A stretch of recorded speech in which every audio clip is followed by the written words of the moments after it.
যুক্তরাষ্ট্রে জেলেনস্কি যেভাবে অপমানিত হয়েছেন তার উল্টো চিত্র যুক্তরাজ্যে। অথচ এই যুক্তরাজ্য হচ্ছে আমেরিকার অন্যতম মিত্র। যে কোনো পরিস্থিতিতে যুক্তরাষ্ট্রের পাশে থাকে যুক্তরাজ্য। সেই যুক্তরাজ্য এখন জেলেনস্কিকে আপন করে নিয়েছেন। যুক্তরাষ্ট্র থেকে অপমানিত হওয়ার পরপর জেলেনস্কি ছুটে গেছেন যুক্তরাজ্যে এবং কিয়ার স্টারমার ব্রিটিশ প্রধানমন্ত্রী তাকে জড়িয়ে ধরেছেন, করমর্দন করেছেন, বৈঠক করেছেন এবং সৌহার্দ্যপূর্ণ যেই ছবি প্রকাশ হয়েছে তাতে বোঝার বাকি নেই যে যুক্তরাষ্ট্র যে আচরণ করেছে জেলেনস্কির সঙ্গে তার সঙ্গে একমত নয় যুক্তরাজ্য এবং যুক্তরাজ্যের প্রধানমন্ত্রী কিয়ার স্টারমার। তাকে পূর্ণ সমর্থন দেওয়া হয়েছে, সামরিক এবং অন্যান্য সহায়তা। একেবারে বন্ধুকে যেভাবে সহায়তা করতে হয় ঠিক সেইভাবে সহযোগিতার হাত বাড়িয়েছেন কিয়ার স্টারমার। সেই খবর প্রকাশিত হয়েছে দর্শক। ইউক্রেনের প্রেসিডেন্ট জেলেনস্কি এবং যুক্তরাজ্যের প্রধানমন্ত্রী কিয়ার স্টারমার লন্ডনে দ্বিপক্ষীয় বৈঠক করেছেন। সেই বৈঠকে তিনি জেলেনস্কিকে বলেন, আমরা আপনার ও ইউক্রেনের সঙ্গে আছি।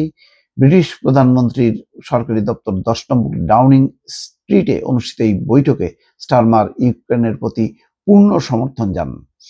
রোববার এক প্রতিবেদনে এই তথ্য জানিয়েছে ব্রিটিশ সংবাদ মাধ্যম বিবিসি। মানে একেবারেই উল্টা।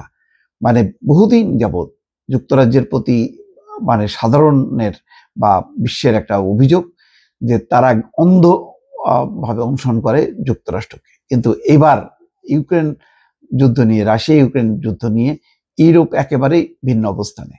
অর্থাৎ ডোনাল্ড ট্রাম্প এখন যে নীতি নিয়েছে যে রাশিয়ার সাথে মিত্রতা করো এবং ইউক্রেনকে দূরে ঠেলে দাও, তার সাথে একেবারেই একমত না।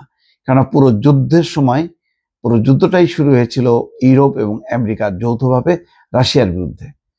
সুতরাং তারা এতকাল যাবৎ কোটি কোটি ডলার যেমন মার্কিন যুক্তরাষ্ট্র খরচ করেছে, সামরিক সহায়তা দিয়েছে, একইভাবে ইউরোপ দিয়েছে। কিন্তু হঠাৎ করে ইউটার্ন নিয়েছে ডোনাল্ড ট্রাম্প, তিনি প্রেসিডেন্ট হওয়ার পর থেকে। এবং তারপর তো হোয়াইট হাউসে জেলেনস্কির সাথে যে কি আচরণ করা হয়েছে এটা সবাই জানেন। যাই হোক, এর পরপরই তিনি সহায়তার জন্য ছুটে যান যুক্তরাজ্যে প্রধানমন্ত্রী কিয়ার স্টারমার তাকে সেই আশ্বাস দিয়েছেন যে ইউক্রেনের সঙ্গে একেবারে পুরোপুরি ভাবে থাকবে যুক্তরাজ্য। বৈঠকে জেলেনস্কি বলেন, এমন বন্ধু পেয়ে আমরা খুশি। সম্প্রতি যুক্তরাষ্ট্র সফরে প্রেসিডেন্ট ডোনাল্ড ট্রাম্পের সঙ্গে তার বাকবিতণ্ডায় রূপ নেয়। এরপরই তিনি যুক্তরাজ্যে আসেন। সফরের অংশ হিসাবে যুক্তরাজ্য ইউক্রেনকে সামরিক সরঞ্জাম কেনার জন্য 2.26 বিলিয়ন পাউন্ড ঋণ অনুমোদন করেছে, যা রাশিয়ার জব্দকৃত সম্পদের মুনাফা থেকে পরিশোধ করা হবে। রাশিয়ার যে সম্পদ জব্দ করা হয়েছে তার থেকে পরিশোধ করা হবে 2.26 বিলিয়ন পাউন্ড। এদিন স্টারমার ট্রাম্প ও ফ্রান্সের প্রেসিডেন্ট ইমানুয়েল ম্যাক্রোর সঙ্গেও আলোচনা করেন। রোববার লন্ডনে ইউরোপীয় নেতাদের এক সম্মেলন অনুষ্ঠিত হবে, যেখানে ইউক্রেন যুদ্ধ ও ইউরোপের প্রতিরক্ষা কৌশল নিয়ে আলোচনা হবে। এছাড়া জেলেনস্কি ব্রিটেনের রাজা চার্লস তৃতীয়ের সঙ্গেও সাক্ষাৎ করবেন। তবে ওয়াশিংটনের সাম্প্রতিক ঘটনা এবং যুক্তরাষ্ট্রের সঙ্গে কূটনৈতিক সম্পর্কে টানাপোড়েন এই আলোচনাগুলোকে প্রভাবিত করতে পারে বলে মনে করা হচ্ছে। সম্প্রতি প্রধানমন্ত্রী স্টারমার ইউরোপ ও যুক্তরাষ্ট্রের মধ্যে সেতু বন্ধন তৈরির চেষ্টা করছেন, বিশেষ করে ট্রাম্প প্রশাসনের ইউরোপীয় প্রতিরক্ষা থেকে সরে আসার প্রবণতার পরিপ্রেক্ষিতে। স্টারমার ট্রাম্পের সঙ্গে বৈঠকের সময় রাজা চার্লসের একটি চিঠি হস্তান্তর করেন, যেখানে ট্রাম্পকে দ্বিতীয়বার রাষ্ট্রীয় সফরে আমন্ত্রণ জানানো হয়। তবে হাউস অফ কমন্স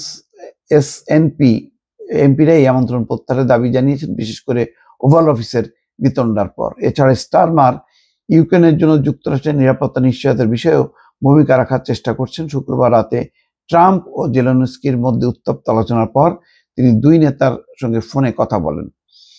শনিবার ডাউনিং স্ট্রিটে উপস্থিত সমর্থকদের উদ্দেশ্যে স্টারমার বলেন, এই উল্লাসই বলে দিচ্ছে যুক্তরাজ্যের জনগণ আপনাদের এবং ইউক্রেনের পাশে রয়েছে। জেলেনস্কি উত্তরে বলেন, আমি বহু মানুষের সমর্থন জানাতে দেখেছি। যুদ্ধের শুরু থেকেই আপনাদের এই সহায়তা আমাদের জন্য অত্যন্ত গুরুত্বপূর্ণ। দর্শক, বুঝতেই পারছেন পুরো আন্তর্জাতিক যে কূটনীতি একেবারে পাল্টে যাচ্ছে অথবা ওলট পালট খাচ্ছে। শেষে কোন দিকে যে কি হবে এখনো বলা যাচ্ছে না। দর্শক, ভালো থাকবেন। আল্লাহ হাফিজ।